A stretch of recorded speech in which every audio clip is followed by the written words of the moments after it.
Welcome to another edition of the Heron Outlet. She is Alex Winley. He is Austin Robillard. I am Ian Hest. And guys, 2 games over the course of 4 days this past week. Both of them, something we haven't seen from Inter Miami before this season. Draws. Inter Miami getting a draw against Austin FC on Saturday, following it up with a 2-2 spectacular draw, which saw them come back not once, but twice against the Columbus Crew to earn their second draw of the season. The winless streak gets up to now 9. However, the games without scoring a point end at 7 for this club that will head back on the road this weekend. 2 more games before the break for the Leagues Cup and the introduction of Lionel Messi, Sergio Busquets, and this newest signee where we begin today's show, guys.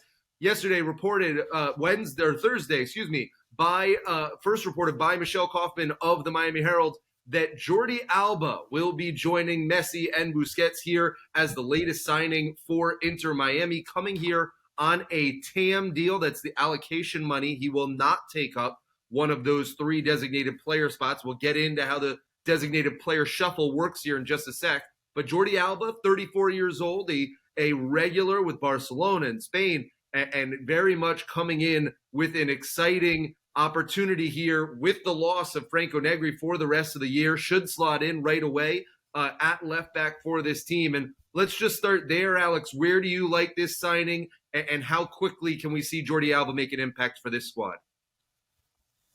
I like it a lot, and I think, well, I'm not going to say unlike Messi, because if you're a team, you take Messi, but unlike Messi, and similarly to Busquets, I think both Busquets and Alba are a position of need, especially after the injuries to, in the midfield anyway, Jean Mata and Gregory, and now Franco Negri out for the season with an ACL tear, with Jordi Alba coming in now. It bolsters up that position that was, really down to Noah Allen and maybe Harvey Neville shifting over to left back. And, we love the homegrowns on this show, and Noah Allen's been playing very well, and we'll touch on that when we kind of review the 2 draws a little. But yeah, I like this signing a lot. I know he's on the older side, but, you go to FB and look at his advanced stats. He still had very good attacking numbers as an aging fullback in La Liga. He played every single minute for Spain in the Nations League, I believe, and he still can be effective in the final third for Miami once he gets here. So I think it's a smart signing, especially Ian. I think you and Austin will kind of get into the numbers later. That's not my area of expertise, but especially him coming on a TAM deal, and now you get a really good attacking fullback. Maybe a little bit maybe a little bit more defensively left to be had from him, but offensively, I think it'll help the team quite a bit. Like I said, with Negri out and Noah Allen coming into his own now as sort of like a left center back now, where he's played pretty well. In the absence of Kamal Miller at the Gold Cup for Canada. So I think it was a smart move. It reunites Alba with former teammates, and it brings in an experienced an attacking fullback, and something that will kind of help Miami and Tata Martino kind of figure out what they want to play. I think we'll get into that later, but Alba would be the ideal left wing back, honestly, and especially with his attacking stats. So kudos to Chris Henderson, the front office, and I know we all know that they're not quite done with their summer transfer business window yet, excuse me. But Alba, solid signing. I know there's a lot of controversy about should he be a DP or not, but we'll get into that later. But yeah, I do think it's an overall positive signing. I don't have much to add there on top of any of that, Alex, other than the fact that, when the rumors first came about with Jordi Alba and Franco Negri was healthy and Noah Allen was still the backup and Chris McVeigh could play there and Harvey Neville could play there, I was like, why are you bringing in another left back, especially if there's other options out there for that kind of money? And then, then with Negri going out, it's kind of like, okay, this makes even more sense than it did before. And now it makes the most sense considering Messi and Busquets are here. So 100%, I do agree that it is a good signing. It's a need, a need for position, a need for a name. to link up those three guys is going to be obviously monumental, especially on their debut. So 100% it makes sense all the way around, even more so than it did, a couple weeks ago when Negri was actually playing. Now that he's not 100%, you need Jordi Alba, and it could be huge, especially in the Leagues Cup. Guys, let's talk about the age, because that has to be a concern a little bit. 34 years old, and 36 years old as we talk about these three players coming in. And the jokes of a Barcelona retirement league, I'm sure, are not very difficult to make. These three guys coming in towards the tail end of their careers, all from one team. What do we make of that, I guess, commentary or criticism, given the history that this team has had with, remembering what happened with Blaise Matuidi, and that, you can look on one end with that. You can also look at the other end of Gonzalo Higuain last year towards the very end of his career and the renaissance that he had. With these three guys all, on the wrong side of 30, but several years removed from that, what do we make of this coming in right now at this stage of their careers and their willingness to put in the effort and the intensity that MLS requires? Yeah, I think for one, I think this is different from the Matuidi thing because, for context, when Matuidi came over to Inter Miami, he was already sort of a role player for Juventus, and he wasn't a starter like Messi and Busquets were for Barcelona, PSG, and I know Alba started some and came off the bench.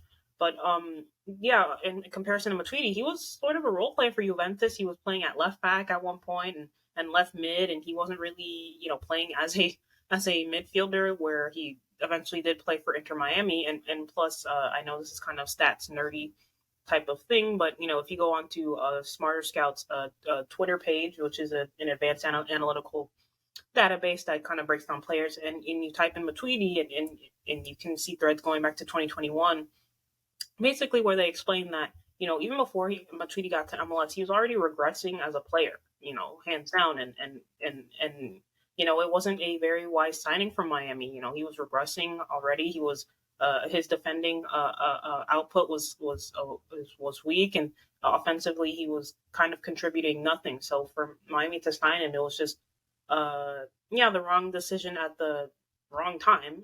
Higuain, obviously, he ended up turning it around in his latter stages of his Inter Miami career. But Matuidi, he was already regressing when he got to Inter Miami. He was, slower and older. And another point, I want to say that Matuidi, for the majority of his career, he kind of relied on his physicality. He wasn't the technically best player on the ball. It was his work rate and speed and toughness that made him a valuable asset to PSG and Juventus and the French national team, and his versatility. And then you compare it to a guy like Busquets, who, he never relied on physicality or speed or anything. So, look at him. He's 34, 35 now. And, he was one of the better players on Barcelona's team last season, helping them win the La Liga title. So I want to push back against sort of the age thing. I know Busquets, a lot of these guys were playing in the Champions League, maybe not Barcelona, but they were playing a Europa League, Champions League, not 6 months ago, and in the World Cup as well. So they're still playing at a high level. I know Alba was coming off the bench here and there, but I think the Matuidi comparisons are a little bit not correct because some context was needed in regards to that. Matuidi was already regressing, but for Busquets and Messi, they still are playing at a high level for PSG and Barcelona respectively. And Alba, he still has very good numbers for an attacking fullback. So I know age and will be a concern, obviously, with the travel and whatnot. And Miami's had this issue before with Higuain and Matuidi, but I do think this time they're going to be better prepared. And also they have a coach now with Tata Martino who knows the league and knows what these players are going to get into, and he can communicate that freely to the three of them once they do join. Well, and Austin, the thing that I want to touch on off of that, Sergio Busquets, not just playing for the La Liga champions, he was captaining the team at the end of the season there. And also in the matter of Jordi Alba, he also was captaining the Spain team that just won the Nations League. He played 90 minutes in the semifinal, played all 120 minutes in the final against Croatia. And so, that was the captain of Spain winning a major European trophy, major, however you want to put that. these guys are not just playing, they're still captains for their sides. Yeah, I mean, I think there's definitely a lot of leadership. There's been a lot of leadership questions within Miami for a long time coming. Since the beginning all the way to now, you obviously had the captain's armband under Phil Neville like past 4 times in a season, or they had 4 captains at one point. Then they had eventually named Gregory, and Gregory was the mainstay. But now in his absence, you have Campana wearing the armband, you had Joseph wearing the armband, you had Yedlin wearing the armband, and his absence with the Gold Cup. So it was kind of just being thrown all over the place. And if you can get some mainstay leaders. I mean, I'm not to say that Gregory and Yedlin are not leaders at all, because I think that when Gregory's healthy and on the pitch, that's the person I want to have the armband, and I was very happy with that. And granted, my Ecuadorian bias, yes, I love seeing Campana with the armband, but I'm not looking to Campana as like the leader of the locker room, the leader of the team on the pitch. And you bring in a guy like Busquets, who's just that calm presence in midfield, who's able to dictate games. That's somebody I look for as a captain. Messi, I mean, that the name speaks for itself. So having guys like that inserted into the lineup to not have any more questions about leadership and to bring a locker room together, especially with all of the changes that are coming, because Javi Morales has talked about it and how, he's just trying to keep these guys focused on what's ahead of them, the immediate future, rather than worrying about what's to come and the changes. It's going to take a mental toll on a lot of these guys, whether they're staying or whether they're going. And so to bring in a sense of stability, leadership with a lot of these older veterans who still have a huge potential to contribute at a high level, I think it's going to be a massive positive for Inter Miami. Let's talk about and get into a little bit of the nitty gritty in terms of how Inter Miami is going to finance this, or how it falls under the salary cap rules, because there has been a lot of chatter, obviously, with this. Inter Miami, I'll remind you every time, is still in the final year of sanctions for violating the salary cap, having too many designated players on its roster in its inaugural season. So because of that, there always is that added pressure when you sign the world's greatest player in Lionel Messi, when he's bringing 2 of his friends over, one of which is not even going to be a designated player. He's going to be on allocation money. We keep saying TAM, it's general allocation money. Old habits die hard. As they shift from TAM to GAM. Everything will wind up being GAM within a couple of years. That point aside, Jordi Alba in Michelle Kaufman's article reportedly was making $24 million. That's now down. He, as an allocated money player, he can only make, I believe, 1.6 is the most he would possibly around be able to make, 1.6 and change, and then be able to buy that down.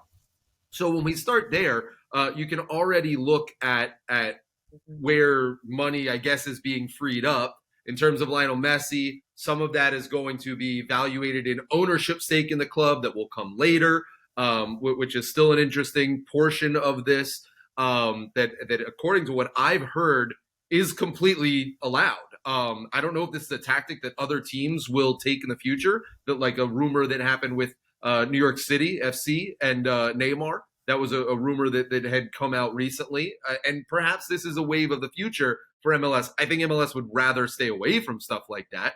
But looking at how Miami is going to be able to put this roster together, it starts, we talked about this before, it starts with buying down Gregory. Rodolfo Pizarro had some very interesting comments post-match against Columbus about his future with the club. So that's where you make it probably work for the designated player aspect.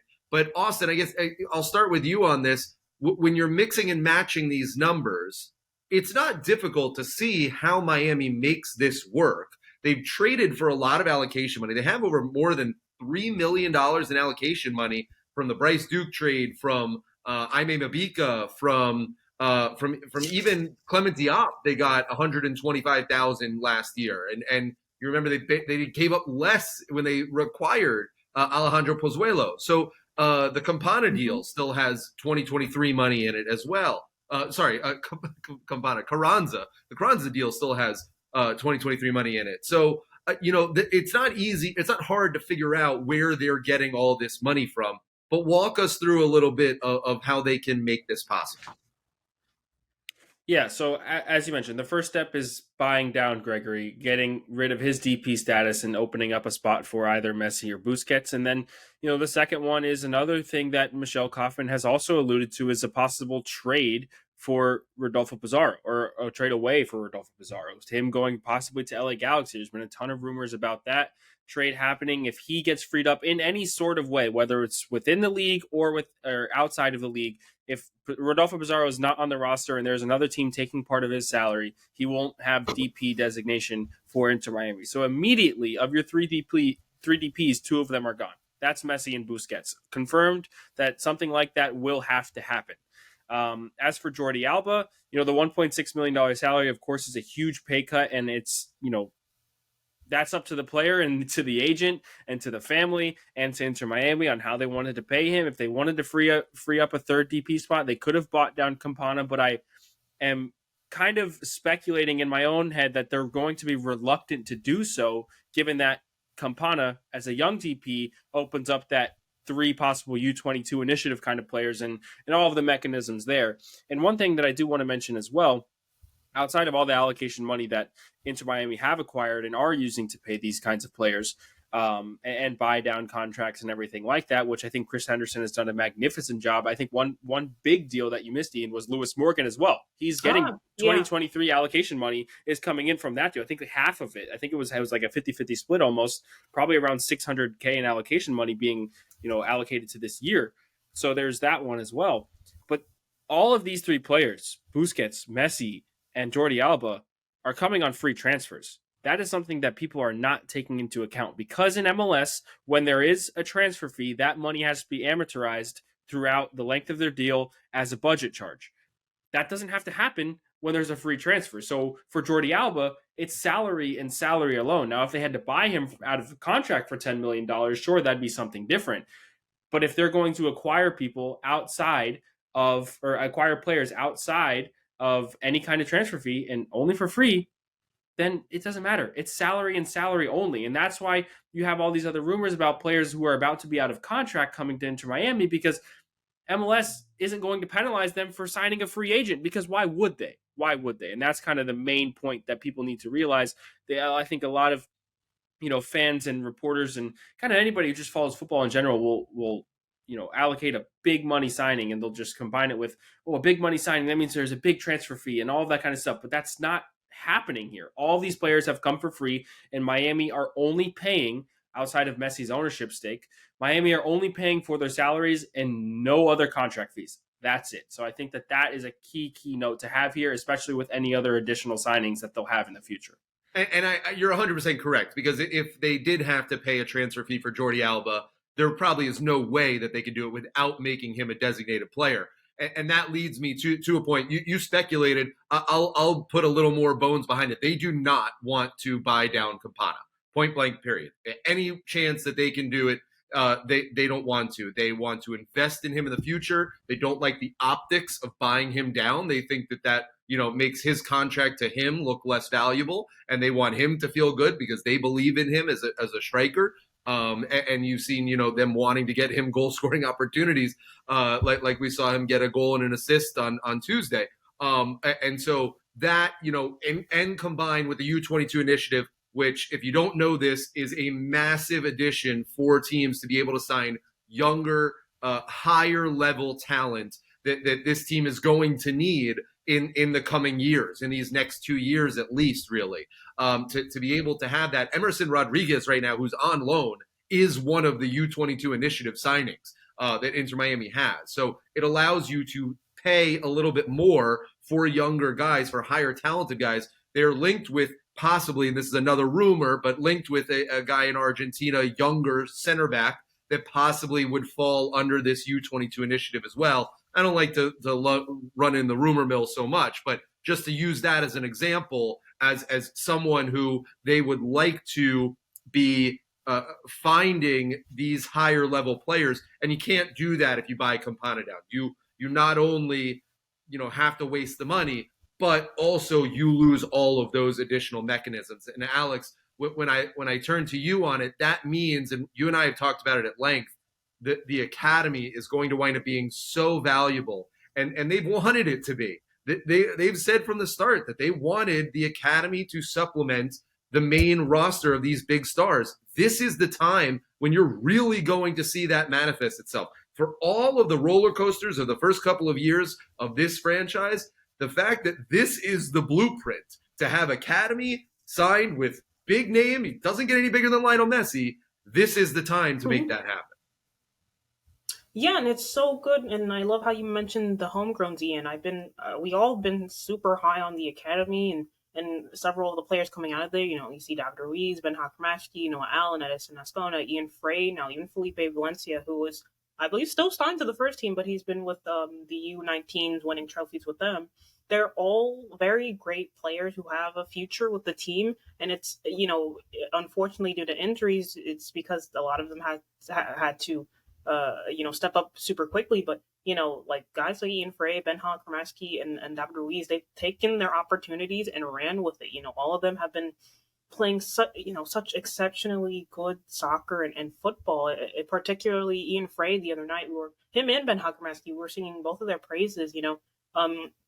Just seeing them, from one. So I'll start with Kramaski. He was playing out of position as a right wing back, not his natural or comfortable position, but he played well for someone who was a midfielder by trade, and I believe he was even named to MLS Team of the Match day, not week anymore. It's a weird thing, but he was named to MLS Team of the Match date alongside Leo Campana and Joseph Martinez. So it just shows that the leaps and bounds that all of the homegrowns, that they've made this season, that they're now getting recognized for their play on the field. And Ian Frey, even, we were talking about it in the Heron Outlet group chat we have about how good he is, especially coming off 2 ACL injuries. And I think these last 2 games against Austin and Columbus, I correct me if I'm wrong, I believe they're the first 2 full 90 minutes he's played in a while, and he looked great, especially.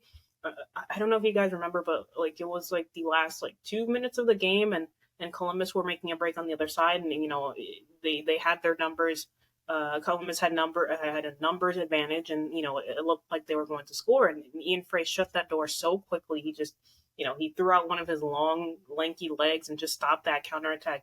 I don't know if it was Christian Ramirez or Cucho Hernandez dribbling, but he just stopped that counterattack from happening. And after that, he stood up and pumped his fist like he was scoring a goal. And I love it when defenders do that, because it shows they're passionate about their job and just hyped to help out the team. So it shows all of the homegrowns, they play with such a passion and love for the team, and that's what Inter Miami fans want. They want passion for the team, and they didn't necessarily get that in the first couple of seasons with some of these players they brought in. But now you see homegrown players playing for the shirt and whatnot. And back to the original point, I got off on a tangent. It's so helpful that they're playing well, because they're on the supplemental roster, and they're not their cap hit isn't as much compared to I don't know, pick any player on the roster. So they're on the supplemental slots, and their cap hit will not be harmful or help. It won't hurt Miami's cap as much as some of the other players. So the fact that they're getting good, meaningful minutes out of Ian Frey, Ben Hakramaski, David Ruiz, now Edison Ascona, and Noah Allen.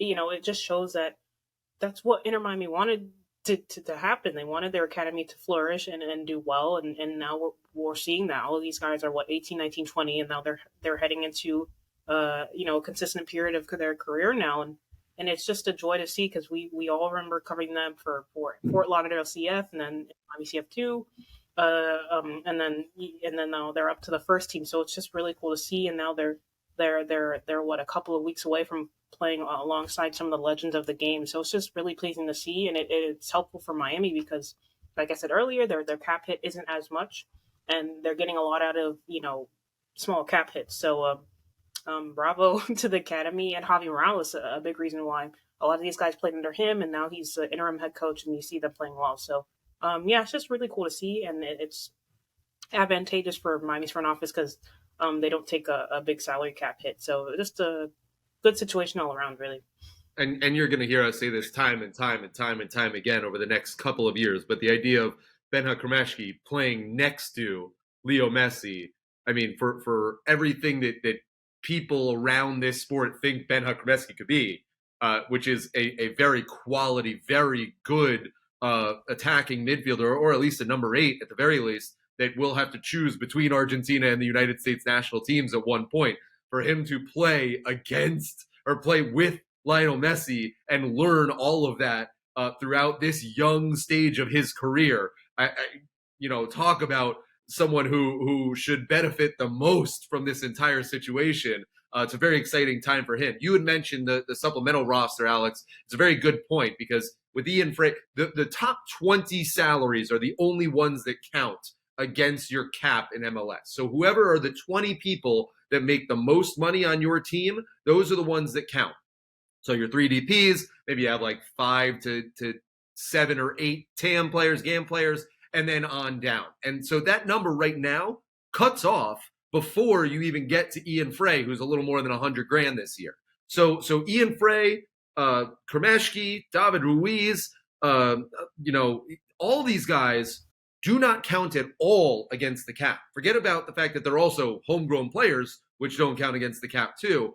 So they are absolutely beyond valuable right now. Huge assets for this team. Huge assets for Miami too. Not necessarily tradable assets, but valuable assets for the club currently to be getting all these minutes. Now I bring up trades, Austin, because I had mentioned earlier, Pizarro with some interesting comments earlier this week, saying that he didn't know that you could get traded inside of MLS, and reports are that LA Galaxy are interested in trading him. He said that he thinks that it's the only league in the world where that's possible. He might be right, actually, now that I think about it. But to understand that MLS does have interesting rules and Americanized rules in the fact that there is intra-league trading, that you can trade from one player that has a contract with Inter Miami to another club. Yes, it's very rare in global soccer. So with that and with the reporting of it, what do you make of Pizarro's comments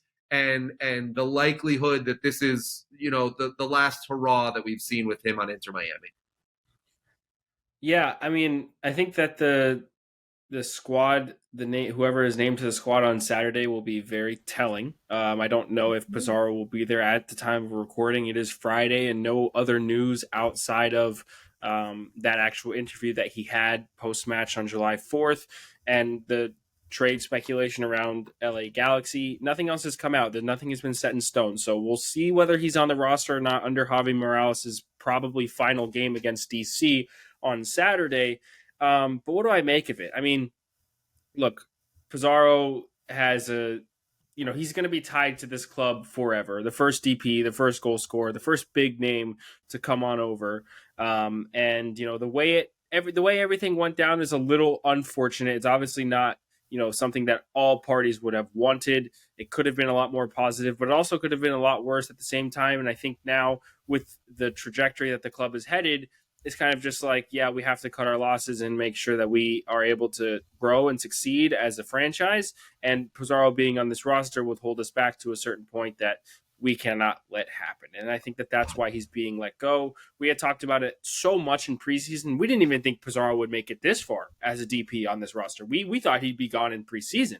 So the fact that he's made it this far, and the comments that the front office and Phil Neville when he was there had about Rodolfo Pizarro and the attitude, and about how he was a new, fresh player, and just so he had such an inviting presence and everything like that, and players are looking up to him. It spoke a lot to his turnaround, and I think that again, it's an unfortunate ending, but it's an ending that needs to happen. And I think a trade within the league makes sense. If Miami can get something back for him, even if it's something minor, go ahead and take it, because for the most part, this is a salary and DP designation dump. That's exactly what this is going to be. So you're not going to be able to get much for him anyway.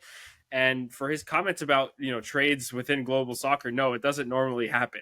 The contract that you're under with one club doesn't normally transfer over to the contract for another club, whether it's in the same league or in a different country. That doesn't normally happen. It's normally a buyout process.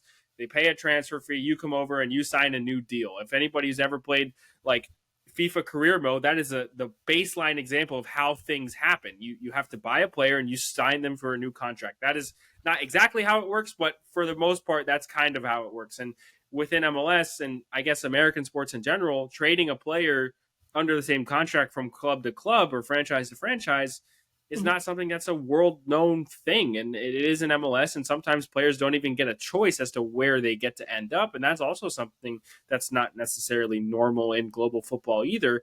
A lot of the time, the player has to have a say in where they're going to end up going, and now, Pizarro doesn't really have that because he's under contract and he's within the league. Could you imagine if we had a Damian Lillard situation with Rodolfo Pizarro right now? If what's going on? Oh my goodness! I was actually thinking about that. I was like, can you imagine if Pizarro's like, I want to go to Real Salt Lake and Real Salt Lake only? Then, I mean, what does Miami do? You're just kind of, yeah. Oh man. Oh boy. But yeah, I think on Pizarro's point, I agree that it is a little unfair, but I don't know, Miami wouldn't be in this situation had he just played better. I'm sure like if he was a high contributing player, they would have fought to kind of squeeze him in the roster, kind of like how they were trying to do with Pozuelo, but that unfortunately just couldn't have happened, because Messi was coming, and adding Pozuelo was just kind of overkill. But yeah, I agree with him. Trades, I do feel bad for the players, but if I recall correctly, I think Joseph Martinez, when he was at Atlanta, had a no trade clause, so he kind of just had to, he got to pick where he wanted to land, and obviously Miami was the choice for him. But going back to my original point, had Pizarro just played up to the expectations the club had, they. And that sounds harsh, but maybe he would have been in the plans, and I don't know, but but when he first came to the team, I know everyone was so excited. He was the club's first ever DP. He scored the club's first ever goal, and that iconic Joker celebration. It seemed like better times, not better times, but like it's crazy how it's nearly been 5 years already. But yeah, it's unfortunate the way it ended, but Miami need to move some players around in order to fit these 3 huge incoming players, and Pizarro is the one that gets the axe, and reports are saying that he may end up with the LA Galaxy, which could be a really good fit for him. I don't know if you guys watched El Tráfico the other day. The Galaxy were playing some really free flowing, fluid football, and I think he could kind of slot in there with what Greg Vanny is doing, and alongside Ricky Puig and Gaston Brugman and Tyler Boyd and some of these other really technically good players. I think he'll fit in really well there, and if it comes to fruition. But yeah, it's unfortunate, and I do agree that trades within the league are a little unfair to the player, but at the same time, Rodolfo could have just asked his agent, what was in his contract, his MLS contract. When you sign with MLS, any player could be traded, but usually DPs that play well, they normally don't get traded. So yeah, it's unfortunate for Pizarro, but that's the nature of the business. And hopefully if he does go to the Galaxy, I will be watching him and seeing if he does well. I think he could fit in really well there and help the Galaxy as I believe they do have a transfer ban during the summer. So obviously, I think they're going to be looking within the league to kind of get players instead of internationally. I think it's an international transfer ban. I have to double check that, but yeah, I'll be interested to see how Pizarro gets on over there. And yeah, it's just the nature of the business, and yeah, it's unfortunate, but yeah, the words fail me right now, but it is what it is, and they got to open up DP spots somehow. Yeah, I mean, I feel sometimes like I'm taking crazy pills when I'm having this conversation on Rodolfo Pizarro, because like Monterrey didn't want him either. He was loaned to Monterrey. Yeah. They had an option to buy. They chose not to. We had this whole conversation, like Austin, you had mentioned to start this, that at the beginning of the season, we were surprised that he came back in the first place. And you could make the argument that that's the reason that Alejandro Pozuelo could not re-sign with Inter Miami, because they really had to pick one or the other. And they didn't have a choice. They didn't have a choice in the end, because Pizarro just said, hey, I'm back. And that really decided the choice for them. This has never been a good contract. He's never outperformed his contract. He's never performed really to a designated player status, both with the team and when he's been on loan. I guess, like, I was having this conversation with a couple of fans walking around after the game on Tuesday, and I, they said, oh, yeah, this was one of Pizarro's best games for the club. It's so good to see him. And I asked point blank, like, what was it that you saw that makes you say that. And the one thing they pointed to was his endurance. And I was just like, what? Because if the one thing that you're pointing to is that the professional is able to do his job for the length of time of a professional match, I'm sorry if I'm being too harsh here, but that seems a little ridiculous. That is the standard as low for a designated player. He's one of the highest paid players in the league. Yeah. That to be judged on, yeah, he was still running at the end of the game. I mean, just feels like a very low bar that we're crossing here. And honestly, when it comes to what they're making now, I would have loved to see them been able to make this move in the offseason and Monterrey buy that contract or however you would have done it.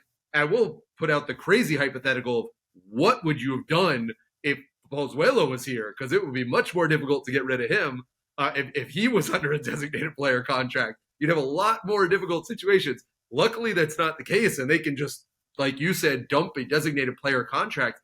But it seems a little like nonsensical to me that he is, I guess, confused or outraged that they want to move him out of here when it's never worked. It's never been good. It's never even been worth the contract.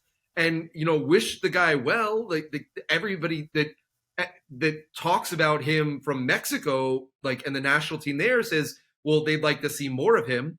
That's fine. I've seen enough. I have definitely seen enough. And I just think it's time to move on. The sooner better than later. Yeah, no, I mean, I think that we're all in agreement that it would be more beneficial for this to have happened in the preseason. I mean, it would have. I don't think Pizarro has really added much to this roster in terms of their results. I don't think that he's had this sort of efficiency on offense that's translated into Miami winning points. I think his one assist or one goal contribution this year was because the ball got flicked off of someone. It was a misplaced pass that got into Quarantine John, who shot it from outside the box in the second game of the season. That was an assist. That's and it. Look and go back and watch that episode, Austin, and how much we're praising him. Everything's going right for Rodolfo Pizarro. And 14 matches this year, 0 goals. 47 matches in his previous run with Miami, 7 goals. He's played 61 matches for this club and has 7 goals. I mean, that's insane to me. It's not for somebody making over $3 million. Bad return. It doesn't make sense. The valuation is not there. There's no, it's just not there. And I think that a lot of the talks about Pizarro is it's because it's getting like you're reminiscing on the past 4 years of the club and where they've been, and knowing that he's leaving is more of like a comfort thing other than that. Because if you're telling all these fans, Ian, like some that you talk to or anybody else that's within the fan base and saying, hey, Pizarro has to be here for the rest of the year and you don't get to sign Messi or Busquets, they're going to be outraged. But now that they know Pizarro is leaving, it's kind of nice to look back and say, this was our first big name player, this and that, blah, blah, blah. But in reality, when you really think about it, you kind of screwed them over for quite some time because Miami were not a successful organization in the last 4 years on the field. And a large part of that is to using a designated player spot on Rodolfo Pizarro, who's never had a good return in a season. We had to get rid of him.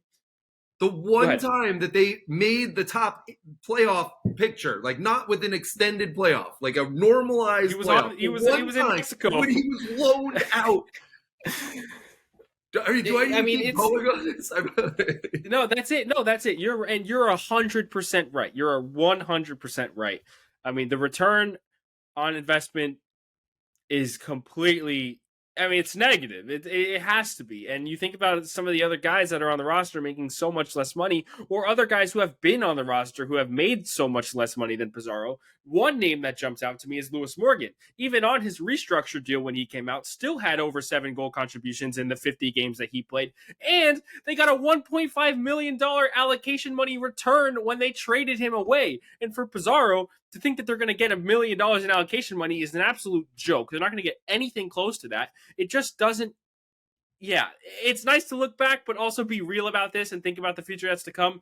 It has to happen. Don't be too sad about it because the future is a lot brighter than it was with Pizarro on the roster. Well, Simple and as that. just you make a good point there, because Lewis Morgan, another person who the previous regimes, let's go back all the way to the beginning, didn't really get along with, and that's probably what led to his being traded, and still contributed, still was that Swiss Army knife, playing a bunch of different positions for the team before the end, was willing to contribute as much as possible, and then got traded within the league. Pizarro is almost the exact opposite. He has only been able to play this very specific style, has under contributed compared to his contract, and now seemingly just wants to pick where he goes and no one else does. I know I'm being too harsh, and I don't want to like kick it on the way out or whatever. And I feel like I've been fairly consistent in wanting more from Rodolfo Pizarro. I think that he's a quality player. I think that he vastly has underperformed this contract. And if you are playing in a salary capped league, that's the most important thing. How much are you being paid compared to how much are you contributing to your team's success? And that in those two instances, the biggest person in the really outside of Matuidi in the history of the club that has been paid more compared to contributing less is Rodolfo Pizarro. There isn't really another example of someone where the disconnect is that large. Let's go as we transition. We've done a lot of the player movements, because as we talk about these moves that are expected to happen between now and July 21st, when Inter Miami will start the Leagues Cup against Cruz Azul Friday night at Drive Pink Stadium. They will host both those games. A reminder that the last game of the group stage between Atlanta and Cruz Azul, that game's going to be played in Atlanta. It's kind of a unique trick that Atlanta gets out of it. It won't be played at Drive Pink Stadium. And so you'll have to watch that game on MLS League Pass if you want to catch it. That the top two teams in the group will advance. So only one team will get eliminated from the group of Cruz Azul, Inter Miami, and Atlanta United. So as we get ready for that, there are still these two games on the road, DC United this weekend, and then following the week, the first ever trip to St. Louis, a team that in their inaugural season is just lighting up the Western Conference. A much weaker Western Conference than the East this year, but still find themselves tops of the West. And we're looking at these two games. Let's first look back on the previous two and how they eked out those draws. I want to focus more on Columbus because I think you can get more out of it, especially going down not once but twice, getting the goals from Leo Campana and Joseph. Those are the guys that you need to see. Alex, when you're looking for any sort of momentum, I had said that I thought you needed 4 points out of these two games in order to just keep some breathing room in the playoff picture. You get 2. Is that enough? Can you get something out of this and hopefully catapult you into a weekend against DC United? Yeah, I think the draw against Columbus was a super good one, and I'm really intrigued about how the young players are going to continue these the I don't know, congested schedule. I think it's going to kind of hinge on them. I know DC away is a tough one, but still, especially with Inter Miami's form. Yeah, so DC away. I don't know. I do think the fact that Miami are drawing games now, it's helpful for them if they want to climb the table once the roster is settled and done. But yeah, DC away. I don't know. I think the season Miami has been so Jekyll and Hyde sometimes, but I think their recent run of form will do them a lot of good as they go on the road. They've never been historically. They've never been a good road team. So I'm super curious to see how they're going to handle this really decent DC United side. I'm looking at the table now. I think they're sitting in a comfortable playoff position, and under Wayne Rooney they've done super well, and now I'm am impressed about how they were able to turn around. Yeah, they're 8th in the East, so yeah, I think if Miami were going to get any points, you don't want to do it against sort of the 7th through ninth teams in on the Eastern Conference standings, because those are the teams you're going to be fighting for if Miami are able to get into the playoff positions.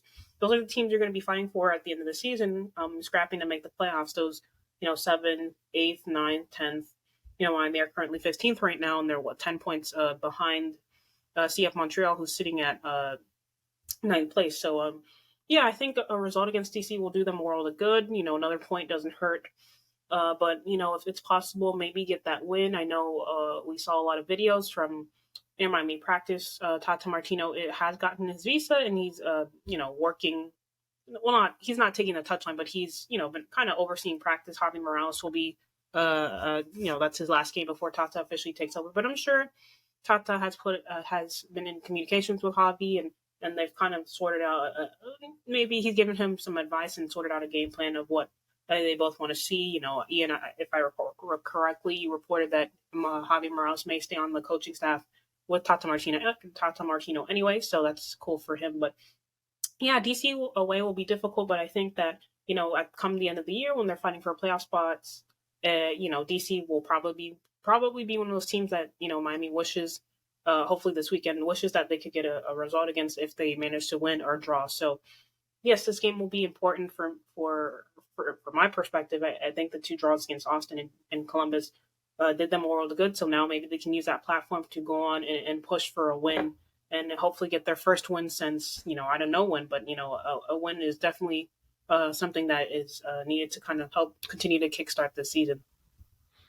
Yeah, for any Inter Miami fan hoping for a result, just fingers crossed Tyler Miller starts for DC. That's 100% something you got to hope for. I know Bono started. Yeah, all-star Tyler Miller, who got benched, by the way, by Wayne Rooney after being Wayne Rooney's coach's also choice. In the skills competition, Tyler Miller in the MLS All-Star skills competition. Really? Yeah. That's great. He got benched, and then Bono put on a man of the match clean sheet performance and got into the team of the match day for MLS in that same week with Campana and Joseph and Kremeshki. So I don't know what's going to happen at goalkeeper for DC United, but if Tyler Miller's there, I think this is my great analysis. If Tyler Miller's in goal, Inter Miami's chances get a lot higher to win the match. Well, it is interesting if this winds up being Javi Morales' last game as in charge on the touchline. He will be staying as an assistant coach under Tata Martino. But I would think it's fair to guess that this probably is. I take you back a little more than a month ago. DC United at home was Javi Morales' first game in charge after Phil Neville was let go. That was his first game, the 2-1 loss that really was destroyed by that Kamal Miller red early on in the 7th minute, which took out any hope for Miami. They really bunkered in, but they bunkered in well for 75. I mean, DC United didn't score until late, and they got 2 goals. That Christian Benteke one really being the dagger in the 90th minute. Ian Frey then had that wonder strike to make it 2-1. If you remember that. And he had that very nice goal celebration, almost rivaled by his celebration against Columbus, Alex, for that clearance. But yeah, so for this to be sort of the bookend of it, Javi Morales will actually get the 2 cracks at DC United this year. It won't be a game for Phil Neville, or it won't be a game for Tata Martino. They'll be kind of condensed into this little part here.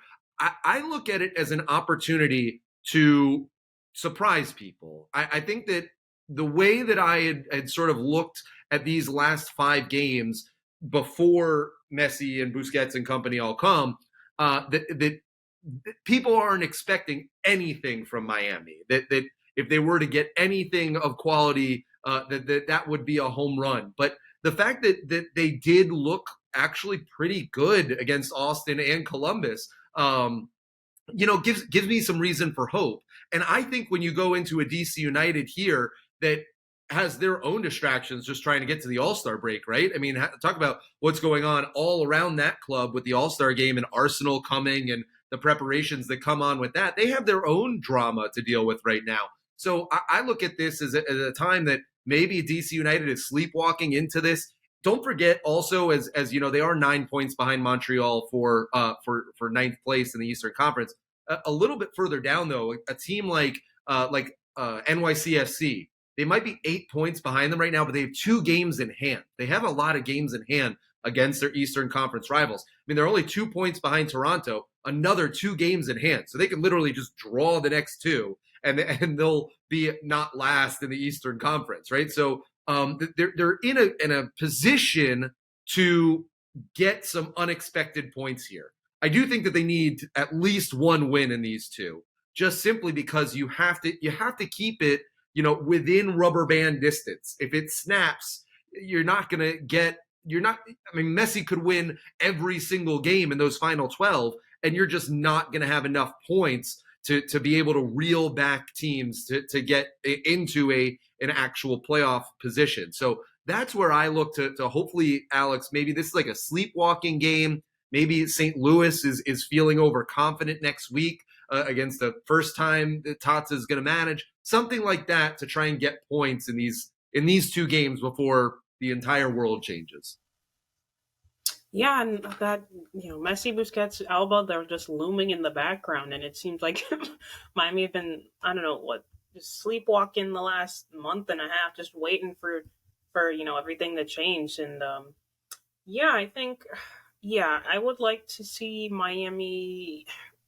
I don't know, they've never been a good away team, so I struggle to think that maybe they can put on a good performance. But maybe if we maybe if they continue to do what they're doing against Austin, against the Crew, maybe they can eke out another point, and I don't know, DC away has always been a weird game for Miami. I remember, I don't know, last season where, I think it was like a 2-2 draw where I don't know what game, I think it was the game, unfortunately, where Taxi Fontas allegedly, said a slur to Damian Lowe. I think it was that game where they drew it 2-2, I believe, but games against DC have always been so hot and cold for Miami, so I'm hoping this could be one of those hotter games for them. But regardless of what happens, I know Javi Morales is, he is very strict in what he wants, and all 11 players will give it their all. The homegrowns will play to their best ability, and at the end of the day, I think Miami's at a point where they have to win ugly, play poor, maybe not play their best, but win by playing ugly. And it doesn't have to be the most complete performance. They just need to just scrap out 3 points. I think these last 2 draws will give them the confidence. And like Austin said, maybe Tyler Miller starts, and you don't know. You just maybe you'll have a howler or something, and then Miami can put on their best defensive performance to keep all 3 points. You never know. It's MLS, and it's just a crazy league. I don't think everyone against the Crew, everyone believed that Miami were, they were going to get smacked 4-0, but they put on a really respectable performance. So similarly, I think the game against DC will be the same. And like you said, Austin, maybe Tyler Miller starts and something happens. But at the end of the day, I think they just need to play ugly and try to find a way to win. If not, just eke out another draw and just not lose at this point. The bleeding has to stop, and you saw with those last 2 games where they got 2 consecutive draws. So, if they can't win, just play not to lose. But if they're trying to get a win, just play ugly and scrap out as many. Just scrap out a nasty win if that's possible. Miami's never been a good away side, so a win against DC will, like you said, Ian, will just give a lot of eyes on this game before Messi and company come. But just eke out a win, really, if that's possible. If not, another draw will be good. It will be good. And guys, as we talk about bookended times and chapters in Inter Miami careers, of course, if this is Rodolfo Pizarro's last game for Inter Miami this weekend, what was the first goal that was scored in Inter Miami history by Rodolfo Pizarro? Where was it scored? At DC United. So that would be an interesting way of a game that also featured a red card from a center back with Roman Torres got a red card in there. So lot of bookends here, guys. Before we go, that game was ridiculous. Sorry, that game was just ridiculous. Yeah, I still remember I was there for that game, and that game was so, like, the whole red card debacle. Like, when you're sitting in the stands for that game, nobody had any idea what was going on. They did not signal to a VAR review. No idea there was a handball in play. And then Roman Torres is walking off the pitch, and you're just like, excuse me, what? It made no sense. No sense. And literally right after that game, the world ended. Yeah. Oh my gosh. That 2020 season. That's true. On my flight home is when it ended. Crazy season. Wow. It's been that long. Yeah, good times. It's been a ride. It's been a ride. Guys, I do want to end with the Gold Cup real quickly because Sunday will feature USA versus Canada. Now, that obviously being a wonderful matchup in and of itself, a rematch of the CONCACAF Nations League final that we just saw, obviously with very different rosters for both countries. But it does present the idea that Kamal Miller has been starting for Canada in this tournament. DeAndre Yedlin's played for the United States as well. That you're guaranteed with them playing each other that one of those teams is going to get knocked out on Sunday. That means that if it's Canada, Kamal Miller will be back for the St. Louis game. If it's the United States, DeAndre Yedlin will be back for the St. Louis game. So regardless, you are now featuring getting one of those guys back sooner than later. Look, I guess we could talk about the head-to-head matchup if you want, or the value of more importantly, probably as we look to Inter Miami and their campaign and their season, the importance of getting one of those guys back sooner rather than later, pre-Messi, Busquets, etc. I think Yedlin probably makes the most sense. I've loved. Come on, you can't have the USA lose. I'm talking about in the Inter Miami's perspective. Yedlin, you'd want Inter Miami to have Yedlin more than you want Kamal Miller.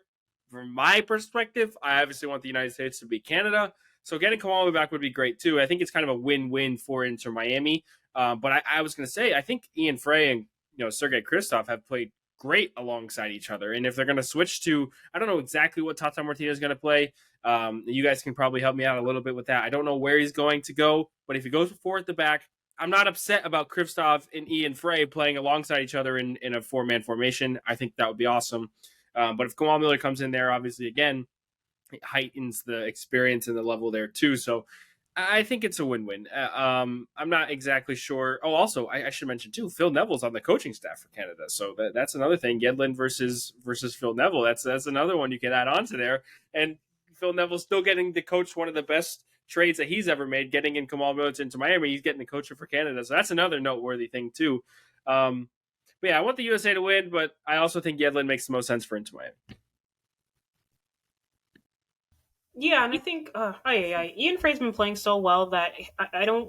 It's gonna, Kamal Miller's such a great player. If Canada loses, Miller will be back, and I don't want to see Ian Frey drop to the bench because he's just been playing so well. But I will understand it. But still, even then, even Ian Frey could play in midfield and maybe just play as that third center back anyway if they continue with that back three if Tata Martino does. But yeah, I think it'll be a good game regardless. The US, admittedly, they're bringing in a lot of non-European players, a lot of MLS players. Similarly to Canada, you don't see the Alphonso Davies